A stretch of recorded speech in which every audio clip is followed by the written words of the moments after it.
Hi everyone.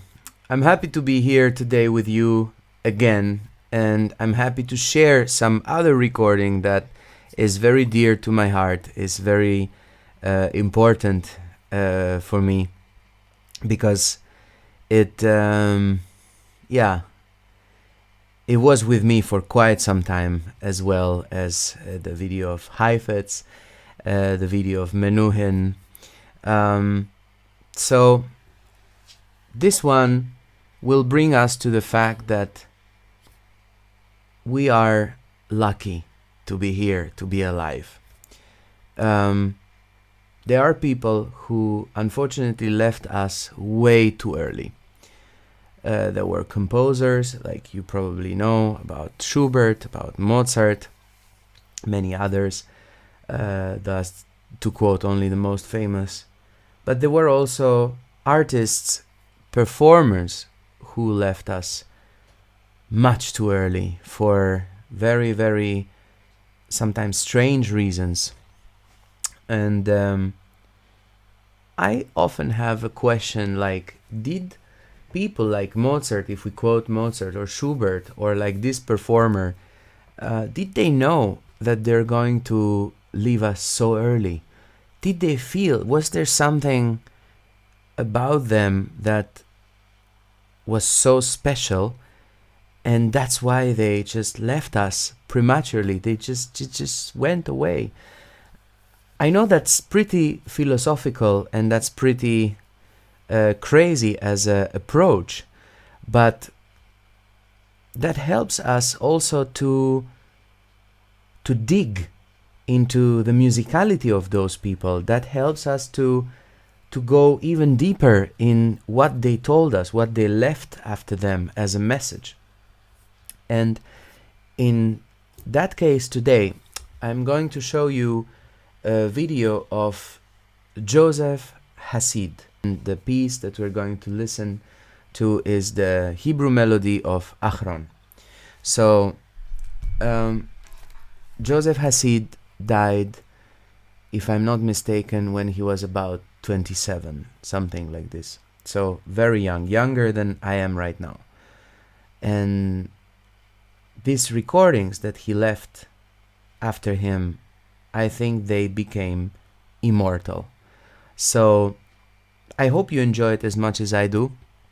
And if you do, please leave some comments and tell me what you think about this.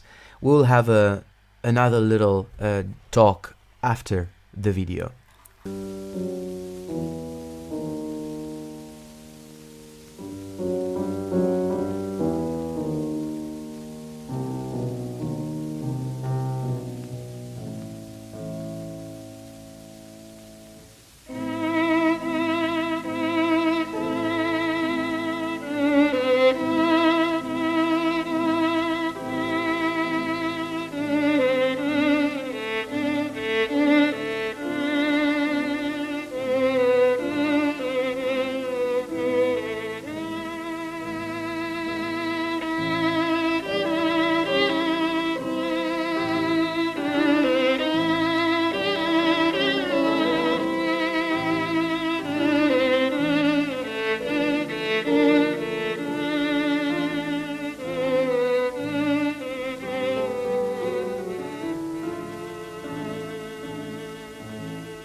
Well, there's not so much to say after such playing, after such a recording. So I'm very happy to be able to share that with a lot of people, actually, with everyone who loves music and who wants to enjoy music and who wants to say something in music. Sometimes you have to realize that one doesn't need to jump in the analysis of details, of tricks, of things, of like, this is not what our art is about so much. We have to learn to listen to an image. Listen to an image, that sounds funny. But that's pretty much it. To see a color, a tone, a sincerity, authenticity that somebody is giving us. But of course it has to stay authentic. It has to be something which is deeply and emotionally expressed through notes, through a phrase, through an entire piece. And in the case of Josef Hassid, I think from the very first note he takes us with him. And there is where a performer is also in a way as important as the composer, because the composer wrote us a piece of music which is there on the score, and this piece of music can be read only by people who know how to read this piece of music. And the people who cannot read this piece of music, they will not feel anything just by looking at it, because this is not how music lives. Music lives through a performance. And if the performer is taking this piece of music and he is trying to get as deep as possible into the music which he has in front of him, as accurate as possible with the text, as accurate as possible with the images behind the text that he feels, that he sees, that he realizes, okay, I guess there is this image here, or there's this emotion, or because of the harmony he wrote here, or this interval in the middle of a phrase, I guess the emotion is this. The performer role is to bring this music to you, to them, to us, in such a way that we feel connected to the composer, obviously, but we feel connected through the artist, through the performer.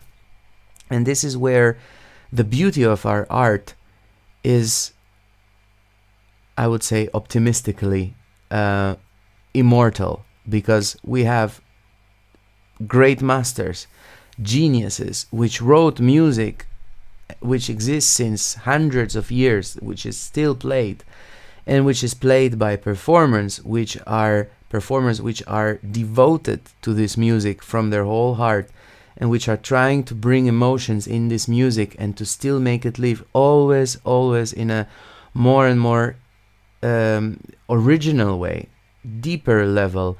They dig into the sound, into the music, in order to transmit the notes, which are just written on paper. And there is a very, very, very tricky balance between the performer and the composer, but a performer should never forget that he is the one who is making this music live in the particular moment when the music is sounding and when the audience is listening to it. Which brings us to the point that even though I encourage everyone as much as possible to know about the music you play, to know as much as possible. I'm not saying that you have to know all the life of the composer and all his correspondence, like reading all his letters and etc., although that helps. I'm not saying about that. I'm saying that you should at least know a little bit. Who was the composer? When did he live? Who were his friends? Who were his enemies, if he had enemies? And what was his kind of life, in order to get emotionally connected to the composer. From the moment you're emotionally connected to the composer, you might have a chance to transmit his message with your own understanding of it in the most sincere way.